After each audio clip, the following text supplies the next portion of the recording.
A paz do Senhor, seja bem-vindo, seja bem-vinda ao canal do professor Álvaro Bruno para mais uma videoaula da Escola Bíblica Dominical de Jovens da nossa CPAD, Casa Publicadora das Assembleias de Deus, a editora e livraria do povo de Deus. Estamos no primeiro trimestre de 2023, estudando sobre santificação. O tema é separados para Deus, buscando a santificação para vermos o Senhor e sermos usados por Ele.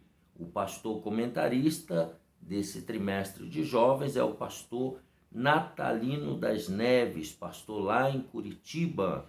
Ele é doutor em teologia pela PUC Curitiba, lá em Curitiba, e também é pós-doutorado.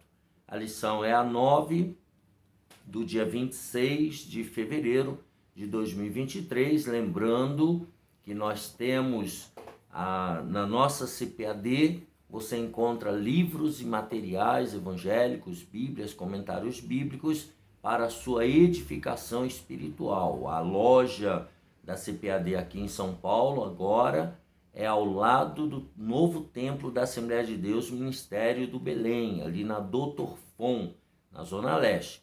E no templo, no térreo do templo da Assembleia de Deus, tem também a livraria da associação, sob a responsabilidade do pastor Silas, onde você também encontra os materiais evangélicos para edificação, e conhecimento teológico, E também nós temos a Provix Mercado Shops, que é a livraria online do pastor Fernando, nosso parceiro e amigo aqui do canal, E quando você compra na Provix, na livraria online com o pastor Fernando, você estará cooperando com este trabalho que nós estamos aqui realizando. Lembrando que aqui embaixo tem um número de celular, 11 989 15 6905.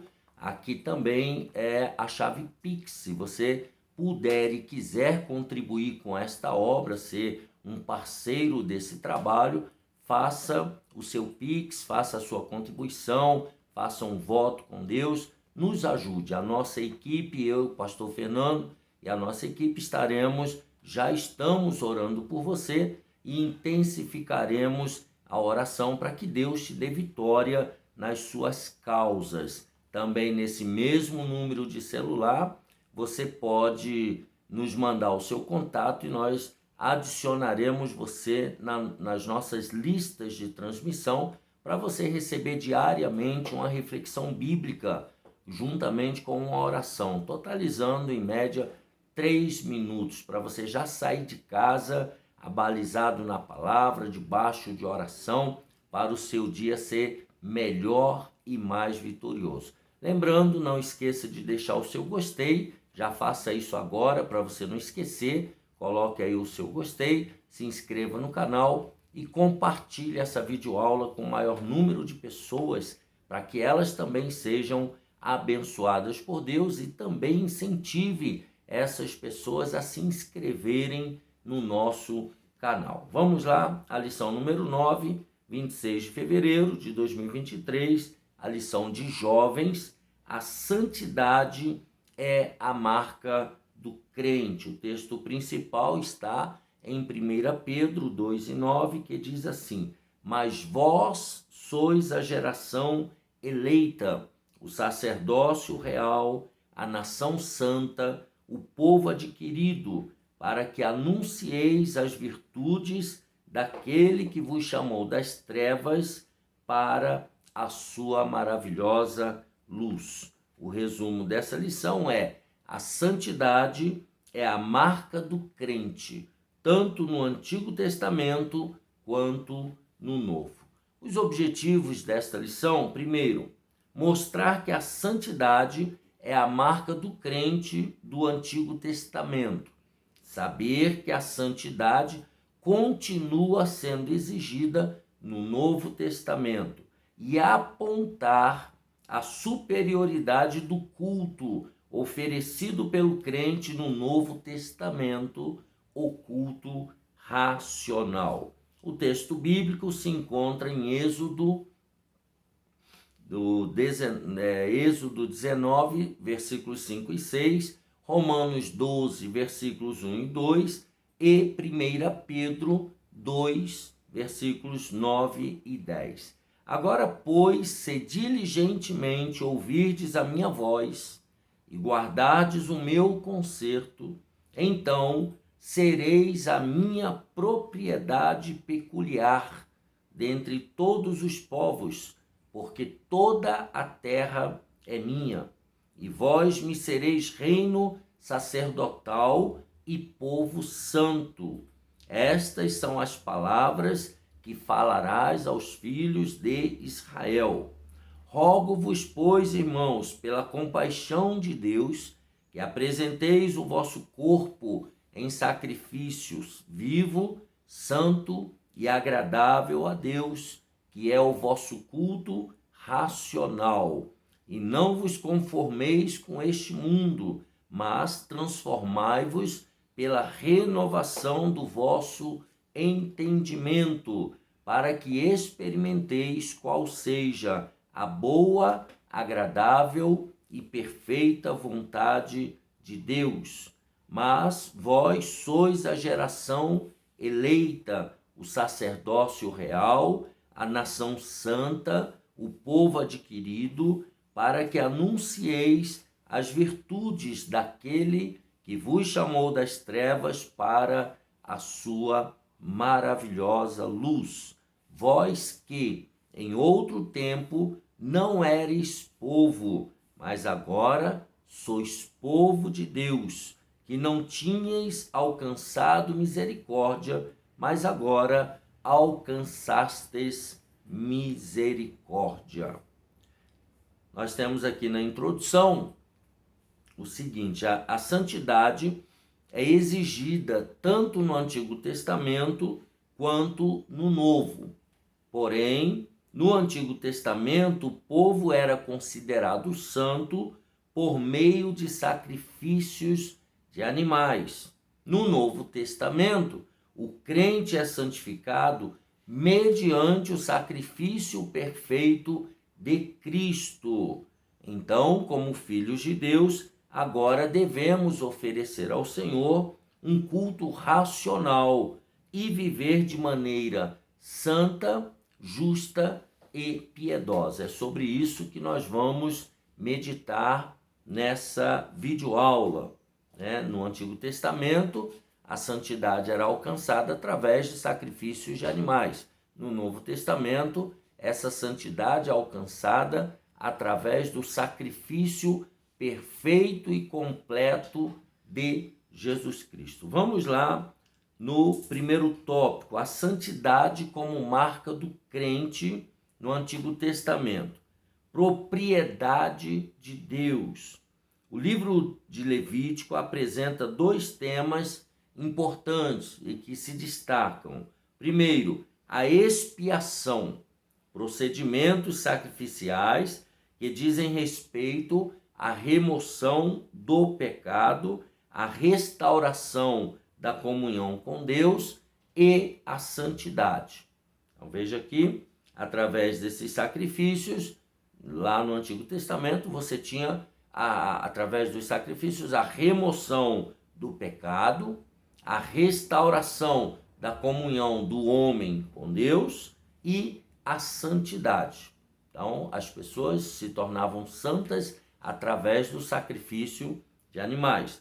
De acordo, então, com a Bíblia de Estudo Pentecostal, o livro do Levítico foi escrito com o seguinte objetivo: instruir os israelitas acerca do acesso a Deus por meio do sangue expiador de animais, e para mostrar o padrão divino da vida santa que deve ter o povo escolhido de Deus. Então, o objetivo do livro de Levítico era mostrar o poder do sangue, do animal oferecido a Deus, e mostrar também o padrão de Deus para os homens que andassem com ele. E aí ele diz que o Senhor estabeleceu uma aliança com os hebreus, e essa aliança exigia santidade e compromisso, a fim de que os outros povos pudessem ter o conhecimento de Deus. Então, a santidade que era exigida do povo era uma santidade baseada numa aliança com Deus. E o objetivo desta santidade era para que os demais povos conhecessem o Deus de Israel, o Deus santo, o Deus poderoso. Então, os israelitas, eles são advertidos várias vezes para não adotarem as práticas dos demais povos. Eles deveriam ter a marca de Deus, que era a santificação. Então, os outros povos eram pagãos, eram pessoas libertinas, viviam na libertinagem, práticas idólatras, e Deus exigia do seu povo a santificação, que seria a marca distintiva entre o povo de Deus e os demais povos. Esse era o objetivo. Segundo, o tabernáculo como lugar de adoração e santidade. Nós estamos falando a santidade no Antigo Testamento. O tabernáculo e os serviços realizados nele revelam a santidade de Deus e de seu povo. Então, tudo que era feito ali no tabernáculo tinha como objetivo mostrar primeiro, a santidade de Deus e também a santidade do povo de Deus. Os sacerdotes recebiam as ofertas do povo, que tinha acesso somente ao átrio do tabernáculo. Seria mais ou menos o pátio, também chamado o pátio. Então, era até ali que o povo podia chegar. A partir dali, somente os sacerdotes e sumos sacerdotes continuavam com a oferta e a adoração. Tá? Então, o lugar santo, o Santo dos Santos, e depois o lugar santíssimo, tá? Que só poderiam entrar os sumos sacerdotes, e os sacerdotes, só os escolhidos. Então, no átrio ficavam o altar de bronze para oferta de sacrifícios e a pia de cobre para purificação das mãos e de pés dos sacerdotes com água antes de entrarem no interior do tabernáculo para ministrar nos seus 2 compartimentos que eu acabei de citar, o lugar santo e o lugar santíssimo, ou Santo dos Santos. Então tinha um lugar santo já dentro do tabernáculo, e mais adiante, ali somente uma vez por ano se podia entrar um sumo sacerdote, que era o Santo dos Santos, o lugar santíssimo. Então, no lugar santo, ele está aqui descrevendo o que havia ali no tabernáculo, Ele descreveu o que havia no pátio, agora ele vai descrever o que havia nesse segundo compartimento do tabernáculo. Então, no lugar santo, havia 3 mobiliários com significados importantes. O primeiro, o castiçal de ouro, que iluminava, a mesa com os pães da proposição, que somente os sacerdotes e sumos sacerdotes podiam comer, e o altar do incenso, onde era colocado o incenso aromático para Deus. Então, no Santo dos Santos, que é o que eu havia comentado agora há pouco, somente o sumo sacerdote podia entrar como representante de todo o povo. E havia somente um único móvel, que era a Arca da Aliança. A Arca da Aliança. E o que tinha na Arca da Aliança? As tábuas da lei, que Deus dera a Moisés lá no Monte Sinai, um vaso de ouro com maná do deserto, aquele maná que Deus mandava diariamente para alimentar o povo, e a vara de Arão, que floresceu, porque foi colocado em xeque, foi feito um teste, e a única vara que floresceu das que foram colocadas ali era a de Arão, confirmando a chamada da família de Arão para o sacerdócio. Então, no interior da Arca da Aliança, que era o único móvel que tinha no Santo dos Santos, tá? Tinha as tábuas da lei, um vaso com maná e a vara de Arão. Depois, no número 3, a santidade como purificação do pecado de injustiça. Então veja a importância de conhecermos esses elementos. O convite de Deus para se aproximar dele vai além de uma relação mais íntima. Tá? Não é só para ser amigo, não é só para ter uma intimidade. O seu povo deveria se comprometer com a prática da justiça, pois, como afirma Isaías, Deus, o Santo, será santificado em justiça. Então havia esse comprometimento do povo para com Deus, para a prática da justiça.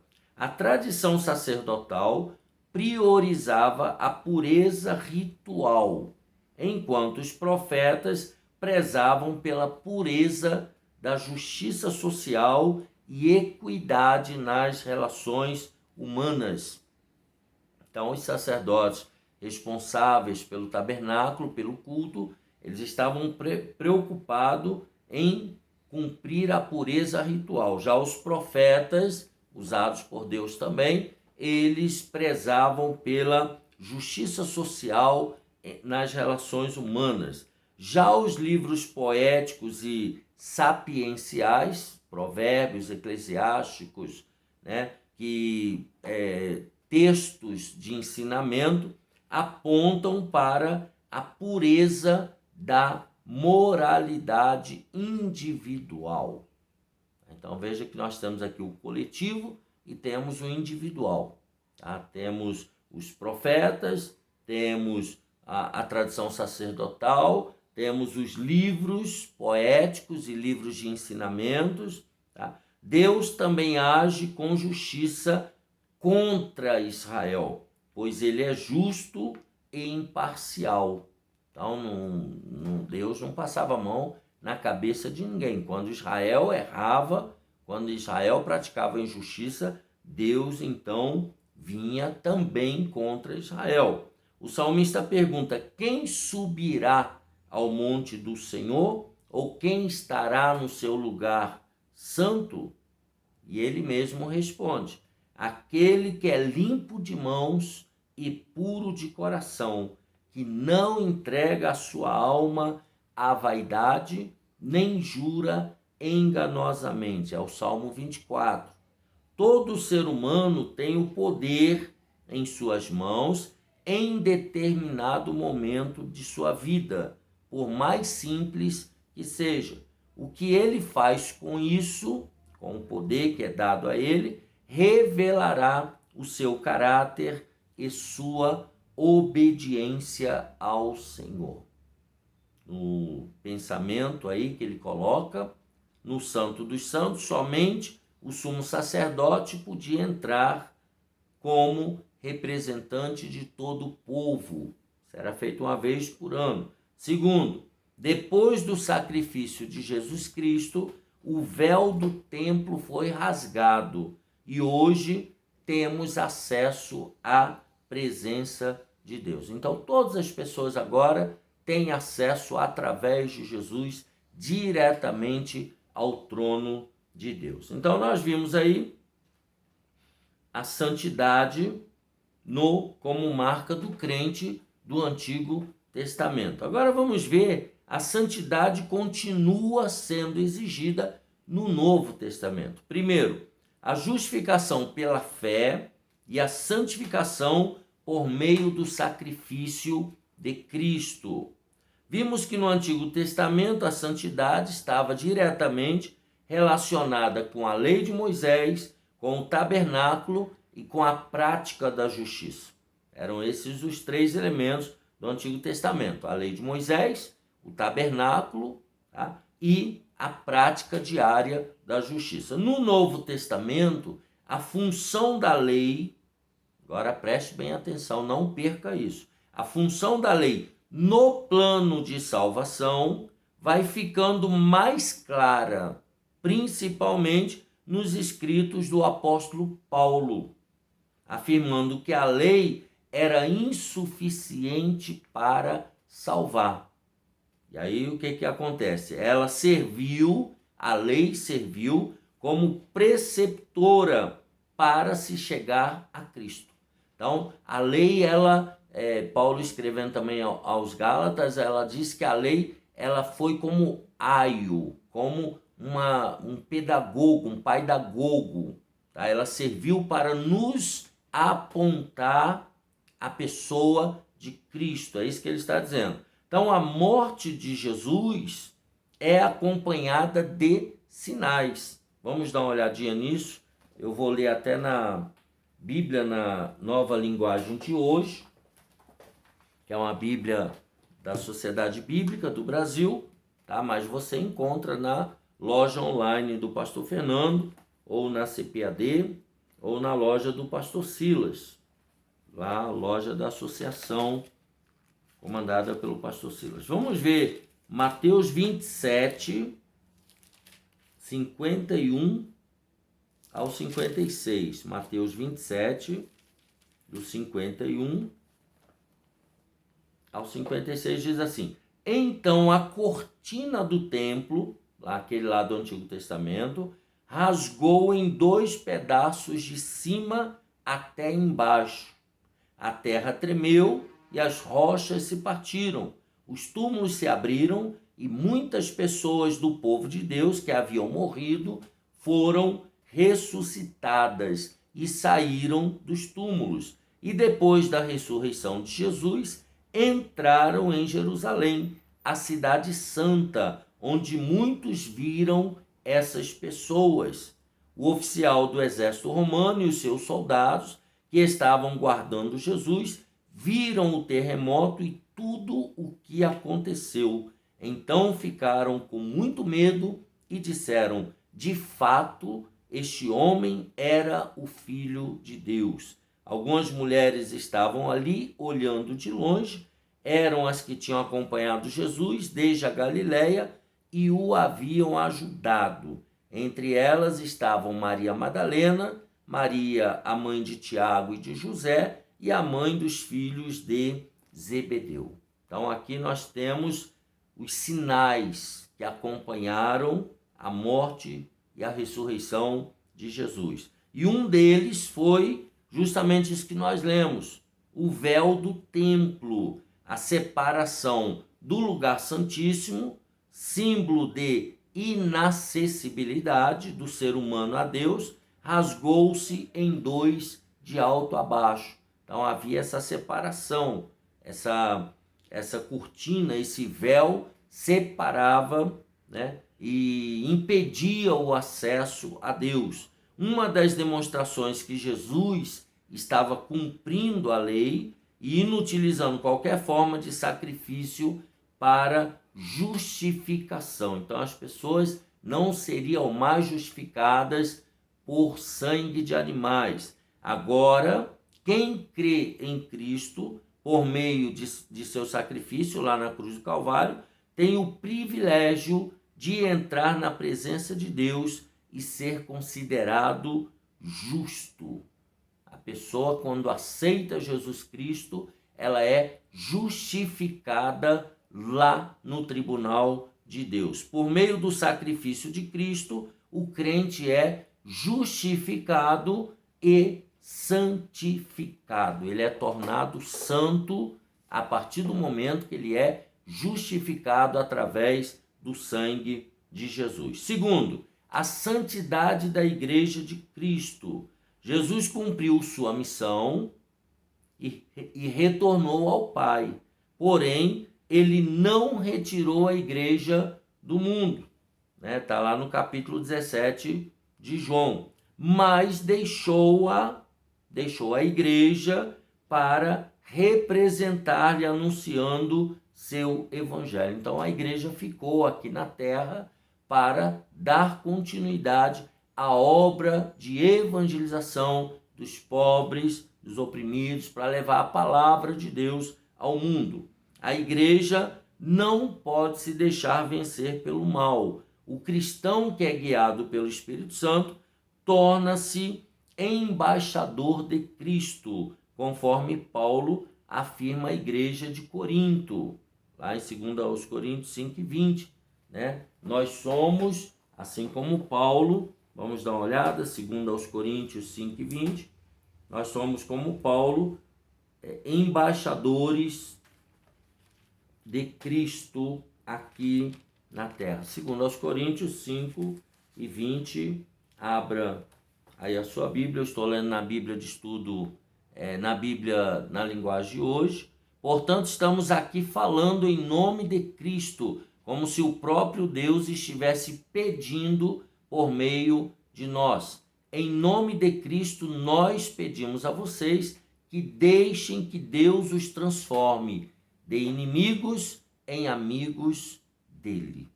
Tá? Então, na outra linguagem, fala que nós somos embaixadores. Né? Nós estamos aqui representando Deus na terra. E aí ele diz que a igreja, por meio dos discípulos, recebeu de Jesus uma vocação, a qual deve se manter fiel. A principal marca que deve identificar a igreja neste tempo pós-moderno continua sendo a santidade. Essa é a marca da igreja, estando no mundo, mas com comportamento que inspire ser replicado e referenciado no trabalho, no comércio, na política, nos negócios, em todas as áreas. Então, na igreja se evidencia a santidade e ela se espalha para as outras partes da sociedade. A igreja tem conquistado espaços em nossa sociedade, mas será que tem feito a diferença? Tem sido santa, separada em sua forma de agir? É isso que ele está levantando, essa pergunta retórica aqui, para eu e você, nós pensarmos. Depois, a santidade é exigida tanto no Antigo Testamento como no Novo. Como é que isso se dá? Encontramos no Pentateuco, que são os 5 primeiros livros da Bíblia, né? Gênesis, Êxodo, Número, Levítico e Deuteronômio, a seguinte recomendação divina dada ao povo de Israel: santo sereis, porque eu, Senhor vosso Deus, sou santo. Levítico 19:2. Esse texto é citado no Novo Testamento pelo apóstolo Pedro com a mesma reverência. O profeta Isaías revela Deus como o Santo de Israel. De forma semelhante, Paulo também se refere aos crentes de Roma como um povo santo. Então já sabemos que a santidade é exigida tanto no Antigo Testamento quanto no Novo. Porém, a igreja tem uma responsabilidade ainda maior, pois recebeu a revelação maior de Deus pela pessoa de Cristo. Então, olha a grande responsabilidade. Bem como pôde evidenciar o cumprimento do que estava previsto no Antigo Testamento, a saber, a redenção por meio do sacrifício perfeito e definitivo de Cristo, como sumo sacerdote perfeito. Então ele diz: seja você também um representante de Deus nesta sociedade por meio de uma vida de santidade. Então eu e você precisamos fazer a diferença, precisamos ser santos como o nosso Deus, ele é santo. E isso não somente dentro de um templo, dentro de uma comunidade, mas principalmente nas faculdades, nas escolas, no trabalho, onde você estiver, você precisa ter essa marca distintiva de santo, de ser pertencente a Deus, de ser separado para Deus. E aí ele coloca uma reflexão: por que a santidade é exigida em toda a Escritura? Por que será? E ele responde: porque Deus é santo. Então, essa exigência de ser santo é porque o Deus que nós servimos, ele é totalmente santo. Lógico que nós estamos em processo de santificação, que só alcançaremos plenamente a santificação quando formos para a glória, quando formos glorificados. Aí nós seremos plenamente santos. Evidentemente que não tanto quanto o nosso Deus, mas seremos santos eternamente. Não haverá mais possibilidade de contaminação. É nesse sentido. Número 3, o culto racional no Novo Testamento. Então vimos a santidade no Antigo Testamento, a santidade através de Cristo no Novo Testamento, agora o culto racional no Novo Testamento, consagrando o corpo como sacrifício vivo. No Antigo Testamento, uma das práticas principais do tabernáculo era sacrifício de animais, já falamos. Estes rituais serviram para apontar para Cristo, encobrir os pecados. Isso significa que aquilo ali era provisório, não era definitivo, mas não eram eficazes para removê-lo. Vamos ler Hebreus 10, 3 e 4. Eu vou ler na Bíblia Nova Almeida Atualizada, essa linda Bíblia aqui, que você encontra na Provix com o pastor Fernando e nas outras livrarias que já citamos aqui. E você pode pedir a sua. É uma Bíblia uma linguagem bem atualizada, coloquial, mas não tanto quanto a Bíblia na linguagem de hoje. Ela é uma Bíblia de linguagem intermediária entre o clássico e a linguagem de hoje, tá? Mas é muito boa. Diz assim, Hebreus 10, 3 e 4. Entretanto, nesses sacrifícios ocorre recordação de pecados todos os anos. Quer dizer, eles tinham que fazer aquilo todos os anos, porque é impossível que o sangue de touros e de bodes remova pecados. Então aquilo ali era provisório, aquilo ali não tirava o pecado, ele só encobria, tá? Por isso essa ideia de provisório, tá? O novo convertido, agora falando da nova aliança, passa a ter acesso ao sacrifício único e perfeito realizado por Cristo, isso na nova aliança. Porém, isso não elimina a consagração a Deus.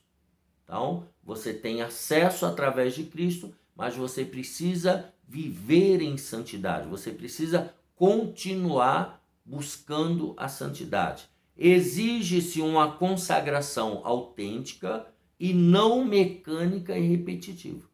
Tá? Então, a santidade do Novo Testamento, ela é do coração.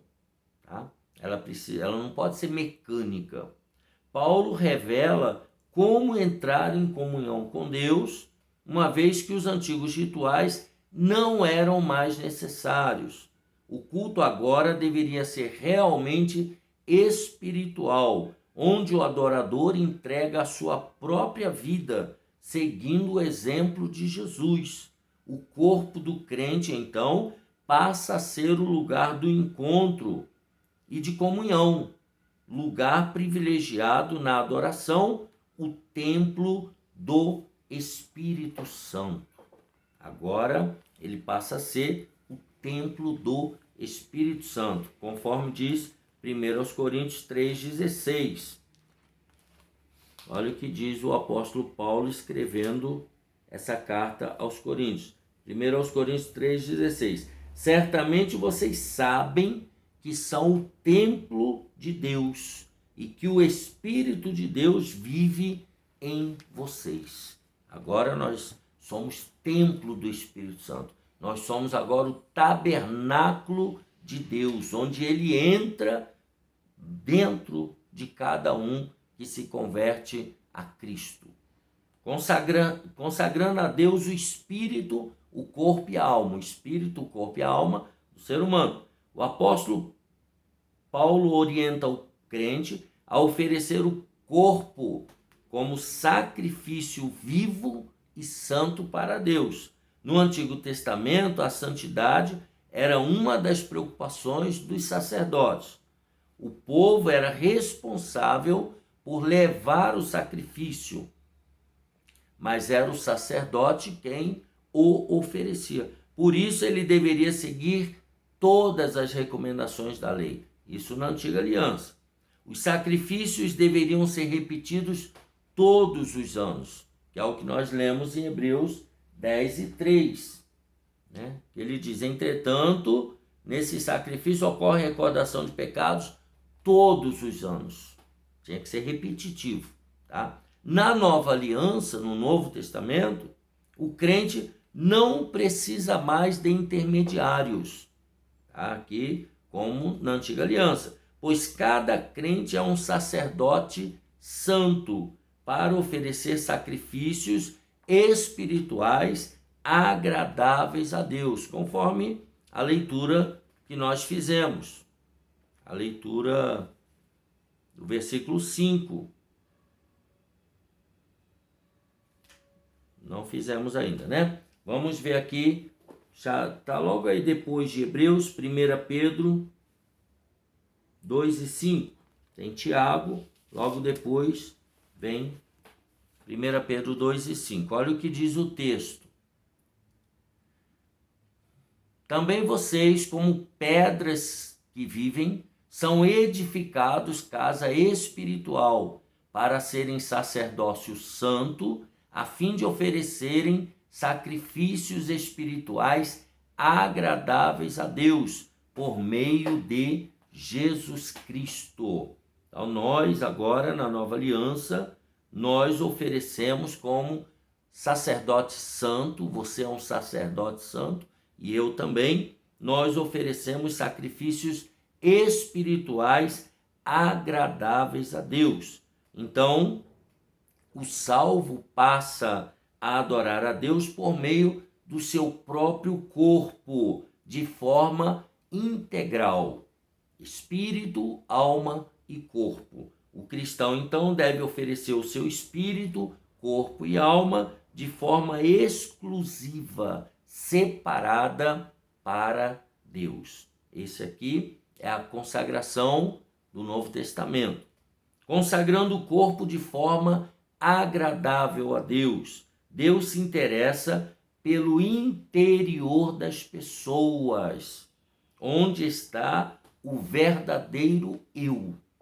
Mas é inegável que o interior se reflete no exterior. Tá? Aquilo que você é do lado de dentro se reflete do lado de fora. Desse modo, como devemos cuidar do templo do Espírito Santo, que é o meu corpo, que é o seu corpo?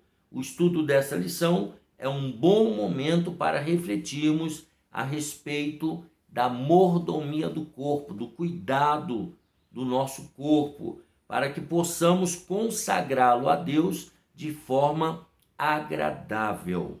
Dentre vários cuidados, podemos citar, por exemplo, a alimentação saudável. Alguns crentes levam uma vida desregrada e, quando as consequências deflagram no corpo, eles correm para Deus, como se ele tivesse obrigação de curá-los.